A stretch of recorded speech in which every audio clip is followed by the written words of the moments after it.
दूसरा हमारा panel discussion हुआ है that youth go for eco tourism. हमें पता है कि ग्लोबल वार्मिंग किस हद तक बढ़ रही है और ज़्यादातर यूथ जो है वो इसके लिए अवेयर है, वो बिलीव करता है सस्टेनेबल डेवलपमेंट में। तो टूरिज्म में इको टूरिज्म एक वाइटल रोल प्ले कर सकता है। तो इसके लिए हमारे गेस्ट हैं Madan Mohan, managing director Deneb and Pollux tours and travels private limited, Paramjeet Bawa, founder and principal ऑक्सिला नेटवर्क, टूरिज्म मार्केटिंग प्रोफेशनल। इनसे इस तमाम इशू पे बात हो गई। खासकर हम यूथ को फोकस करेंगे कि किस तरीके से एक इको टूरिज्म का एनवायरनमेंट हम ग्लोबली इंडिया के थ्रू क्रिएट कर सकें और यहाँ के यूथ को भी मोटिवेट कर सकें। Panel discussion of the day, youth go for eco-tourism. And for this, let me please invite on stage Mr. Madan Mohan, MD, Deneb and Pollux Tours and Travels Private Limited, Mr. Madan Mohan, and Mr. Paramjeet Bawa, founder and principal Auxilia Network Tourism Marketing. Madan Mohan and Mr. Paramjeet Bawa, thank you both of you for taking time out to be with us here at TV9 Network and Red Hat Communications World Travel and Tourism Festival. First up, before we go any further, Mr. Madan Mohan, just your thoughts on the fact that a travel and tourism expo of this scale is being held here. Yeah, it's really encouraging to see such shows in such a grand way. It encourages travel agents to bring out more and more packages in different areas to be known to people. You know, so these are very important shows, and I think doing it in such a grandeur is remarkable. And it's a good time, isn't it? This year, travel is expected to peak, Mr. Bawa. Yeah, I think the India market was the fastest bounce back after COVID, after lockdown. And the world realized this. And there were a lot of competing economies which weren't really doing well. But India really jumped onto the bandwagon very quickly. A lot of the world is looking at India as a very key focus market now. And so, yeah, this is a good time for these kind of platforms because they'll attract a lot of domestic as well as international business. There's a lot of interest, both within India and out. And that's where eco-tourism fits in. There's so many different forms of tourism, from spiritual tourism to adventure tourism. Eco-tourism and tourism that is one with nature. Potential is huge. Starting with India, isn't it, Mr. Madan Mohan? See, it is actually one area which is really untapped. If you go to Europe, America, Australia, New Zealand, or even North American countries, Latin American countries, they have developed these areas in a way where, there are beautiful natural sites are allowed to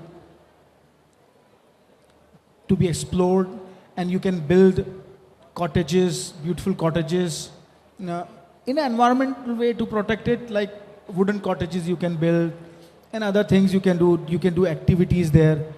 In India, the problem is a lot of these things stuck in bureaucracy, so many departments, and if they approve, then if some NGO or some environmentalist go and just file a case that you should not approve them, then they will cancel all the approvals also. So in India, it's very discouraging actually. But India has amazing sites, I can tell you. I used to be an avid traveler all over Himalayan regions and Rajasthan, Madhya Pradesh, even southern part. Orissa has amazing ecotourism places. But what lacking is good staying facilities.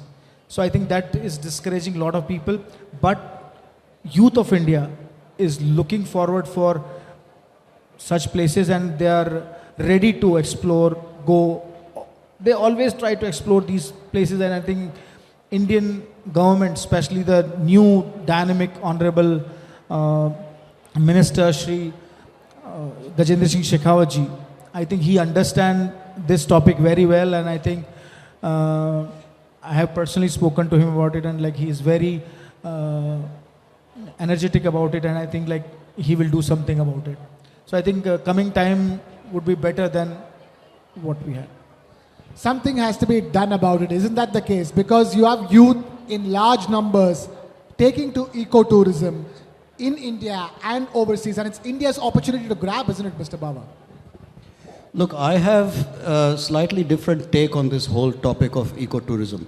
First of all, I just want to clarify one thing. When you read most of the definitions of ecotourism in research reports and surveys and studies, it's usually linked to outdoors, environment, natural landscapes, beauty. I think ecotourism should be extended to even city touring, within cities, in urban areas as well. It should not be just restricted to rural, outdoor, mountains, lakes, parks. No, you can practice ecotourism even within a city, and you should.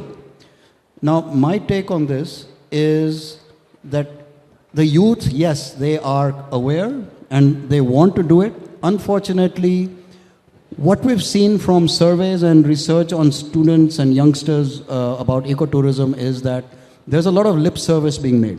So everybody that you talk to will say, oh yes, ecotourism is really important, sustainability, we always look for it. But do they actually practice it when they're traveling? The answer, unfortunately, is not as much as they should be. So there's a lot of need to increase the awareness of what you can do when you want to be a responsible eco-traveler.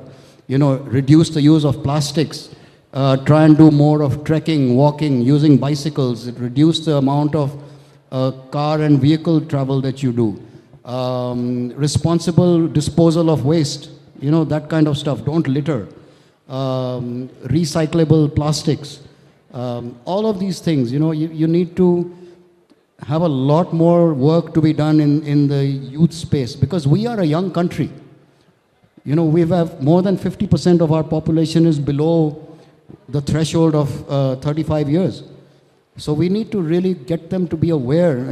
If you put 10 youngsters in a row here and ask them to define ecotourism, 7 or 8 of them won't really know what the definition is. They'll have heard the name, that's it. Very important point you make. Ecotourism is not just about forests and mountains and lakes.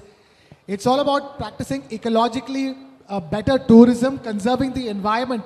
And in that sense, that is an awareness and an awakening amongst all travelers and famous tourist destinations across the world, isn't it? And that's the reason why so many famous cities are levying the tourist tax. So many cities are complaining of over-tourism as well. And that's because of the way tourists treat those destinations. And this is an awareness that is spreading. True, and I agree with sir. Within the urban areas also, there are beautiful sites. Like in NCR, Bhati mining area is there, which is now hundreds of types of birds. It attracts a lot of wild animals like leopards are there, wild boar is there, a lot of antelopes, 2 types of antelopes are there, and so many other things. So if that can be a development, people around cities like Delhi can also enjoy, and as he said, people should be more responsible towards the environment while they are enjoying the ecotourism. And how do you do that? It needs a concerted effort and a push, both from the authorities, the government's end, and the private sector, isn't it? Yes, the government can do something, they can have a role to play, but the private sector, but it also comes down to other areas. So it comes from families, that awareness being passed from parents to kids. It comes from schools. You need to have curriculum in schools which focuses specifically on the need for sustainability in everything that you do, including travel. So it's not just private sector, public sector. It's schools, educational institutions, it's families, homes. The whole consciousness needs to be improved before you can really say we are an ecotourism responsible society. And I think that's still going to take some time. It's a work in progress. We've still got a long way to go. It's a work in progress, long way to go. In that sense, it's both a threat and an opportunity, isn't it? You have so much of potential, but unless otherwise you do something about it, it remains a threat, and it will never turn into an opportunity. Yeah, because India is a very big country that way, and every state in India have hundreds of sites which can be developed into superb ecotourism places. So I think there is a huge potential in India, and government, private sector, and every citizen of the country have to play a role, and then it can be a great way of doing it. I'll just add to what he said. I'll give you an example. So my business is primarily outbound focused. So we work in European markets, Australia, New Zealand. I was once on a cruise outside of Sydney in Australia, and we stopped at a small island. And the captain of the cruise boat, it was a small boat, there was only 15 of us on it. We got off and we spent some time on the island. And when we were coming back to the boat, there was a carton, empty carton lying on the island. Just somebody had thrown it from a picnic. The captain turned back, he went, picked up the carton and took it onto his boat. Now, this is consciousness. It doesn't come from public sector, private sector, it comes from inside. That why should I allow this thing to pollute my island? I'll just pick it up. It has nothing to do with me. I didn't put it there, but I need to pick it up and clean the place. So it's coming from inside. This is what we need. It's there in the developed societies, the advanced societies. Unfortunately, as I said, we have a long way to go. You go to Qutub Minar in Delhi, for example. You'll see people have thrown litter there on the lawns after they've had their picnics. They've not bothered to pick it up. This is what I'm talking about, this consciousness. Consciousness has to begin at the individual level, and that's where the real trick for ecotourism lies. I'm going to wrap things up. Unfortunately, we've completely run out of time here on this conversation. Mr. Madan Mohan and Mr. Paramjit Baba, thank you so much for taking time out to be with us here at the World Travel and Tourism Festival. Thank you so much. Thank you. Big round of applause.